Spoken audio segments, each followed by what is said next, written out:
जय हिंद फ्रेंड्स, मैं मिथिलेश कुमार आप सभी का हार्दिक स्वागत करता हूं। आज के सेशन में हृदय से संबंधित 3 महत्वपूर्ण रोगों के विभिन्न पहलुओं पर बातें करेंगे। तो आइए दोस्तों देखते हैं।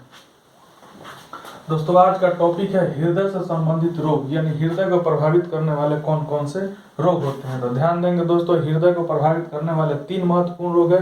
प्रथम का नाम है दोस्तों एथेरोस्क्लेरोसिस, द्वितीय को हम लोग हृदय शूल और तृतीय को हृदयघात के नाम से जानते हैं। तो दोस्तों आइए देखते हैं। एथेरोस्क्लेरोसिस को दोस्तों हम लोग इंग्लिश में भी एथेरोस्क्लेरोसिस ही कहते हैं। और दूसरा हृदय को प्रभावित करने वाला रोग है जिससे हम लोग हृदय शूल कहते हैं और इंग्लिश में हम लोग एंजीना पेक्टोरिस के नाम से जानते हैं। दोस्तों हृदय शूल के अंग्रेजी नाम को भी आप लोग ध्यान में रखें, क्योंकि एग्जाम में हृदय शूल शब्द की जगह कभी कभी एंजीना पेक्टोरिस शब्द का प्रयोग करेगा और पूछेगा कि एंजीना पेक्टोरिस शरीर के किस अंग को प्रभावित करता है। तो दोस्तों ध्यान देंगे, एंजीना पेक्टोरिस शरीर के हृदय को प्रभावित करता है।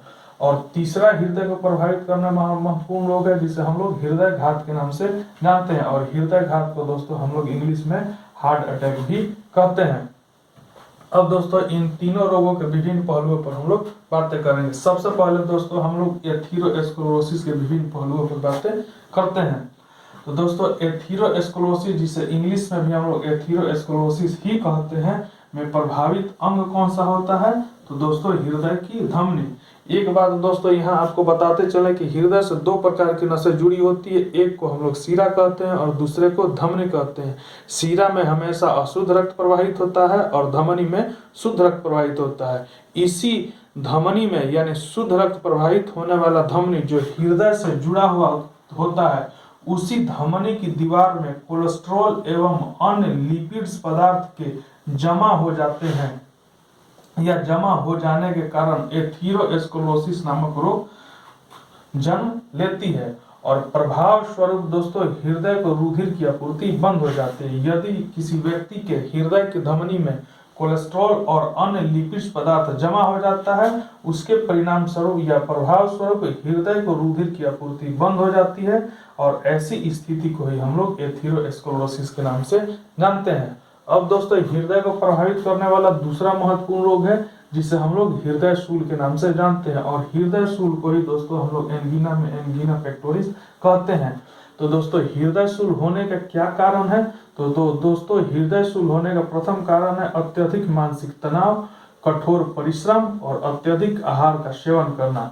अगर आप अत्यधिक तनाव के सेवन में है, अत्यधिक मेहनत कर रहे हैं यानी परिश्रम कर रहे हैं और अत्यधिक आहार का सेवन कर रहे हैं, तो प्रभाव स्वरूप हृदय को ऑक्सीजन की आपूर्ति बाधित हो जाती है। यानी हृदय को ऑक्सीजन मिलती तो है परंतु रुक रुक कर मिलती है। और इस प्रकार की जब स्थिति उत्पन्न होती है जिस व्यक्ति में, तो उस व्यक्ति में लक्षण के स्वरूप सीना व बाईं भुजा में दर्द उत्पन्न होता है और ऐसी स्थिति को हम लोग हृदय शूल के नाम से जानते हैं। यानी किसी व्यक्ति के द्वारा अत्यधिक तनाव लिया जा रहा है, अत्यधिक भोजन का सेवन किया जा रहा है या वह अत्यधिक शारीरिक परिश्रम कर रहा है, वैसी स्थिति में हृदय को ऑक्सीजन की आपूर्ति बाधित हो जाती है।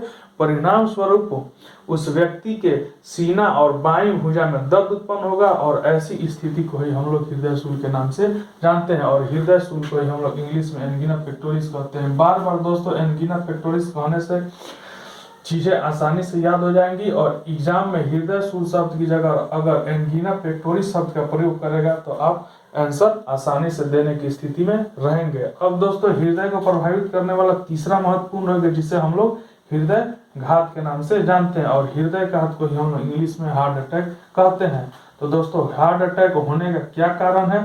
तो मोटापा, उच्च तनाव, धूम्रपान और वसा युक्त भोजन का सेवन। अगर कोई व्यक्ति मोटा है या तनाव ले रहा है या धूम्रपान करता है या वसा युक्त भोजन का सेवन करता है, तो उस व्यक्ति के हृदय पर किस प्रकार के प्रभाव होंगे। तो हृदय की धमनियों में रक्त का थक्का पहुंच जाएगा जिसमें वाहिका की आंतरिक दीवार संकीर्ण हो जाती है। उसके परिणाम स्वरूप शरीर में रक्त और ऑक्सीजन की अपर्याप्त पूर्ति होती है। अपर्याप्त पूर्ति कहने का मतलब है शरीर को रक्त और ऑक्सीजन तो मिलती है लेकिन जितनी मिलनी चाहिए उतनी मात्रा में नहीं मिलती है।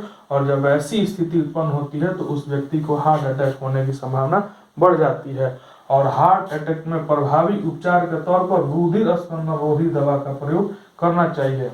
रुधिर स्कंदन रोधी कहने का मतलब है कि अगर आप इन सब चीजों का सेवन करते हैं तो आपका रुधिर मोटा होकर के धीरे धीरे जमना प्रारंभ हो जाएगा, और वैसी स्थिति जब उत्पन्न होती है तो आपके नस की आंतरिक दीवार संकीर्ण हो जाती है, और जब आंतरिक दीवार संकीर्ण हो जाती है शरीर को पर्याप्त मात्रा में रक्त और ऑक्सीजन मिलता नहीं है, जिसके परिणाम स्वरूप व्यक्ति को हार्ट अटैक हो जाता है। तो दोस्तों, प्रभावी उपचार के तौर पर आप एस्पिरिन दवा का लंबे समय तक प्रयोग करेंगे। एस्पिरिन दवा ही दोस्तों रुधिर स्कंदन रोधी के तौर पर काम करती है, यानी रुधिर को पतला होने में काफी हद तक मदद करती है।